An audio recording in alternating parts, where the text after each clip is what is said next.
मनसे नेते अमित ठाकरे हे उद्या दिल्लीला जाणार आहेत। उद्या अमित ठाकरे उपोषणाला बसलेल्या सोनम वांगचुक यांची भेट घेणार आहेत। दिल्लीतील जंतर मंतर मैदानात सोनम वांगचुक यांचं उपोषण सुरू आहे। अमित ठाकरे यांच्यासोबत मनसेचे काही नेते देखील असणार आहेत।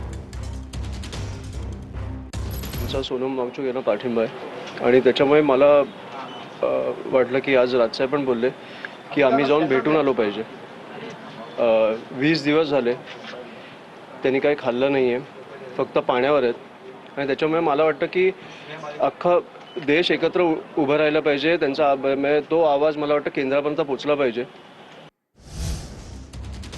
मुंबई उच्च न्यायालयातील वकिलांनी सोनम वांगचुक यांच्या आंदोलनाला पाठिंबा दिलाय। मुंबई उच्च न्यायालयातील वकिलांनी पाठिंबा जाहीर केलाय। संबंधित प्राधिकरणांनी आंदोलनकर्त्यांशी संवाद साधावा असं आवाहन वकिलांकडून करण्यात आलंय।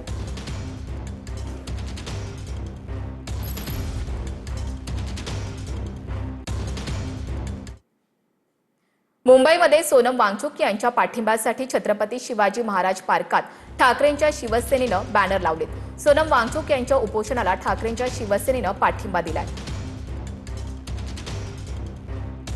ठाकरेंच्या शिवसेनेकडून सोनम वांगचुक यांच्या आंदोलनाचं समर्थन करण्यात आले, त्यांना पाठिंबा देण्यात आलाय। दादरमध्ये ठाकरेंच्या शिवसेनेकडून बॅनर लावण्यात आलेले आहेत।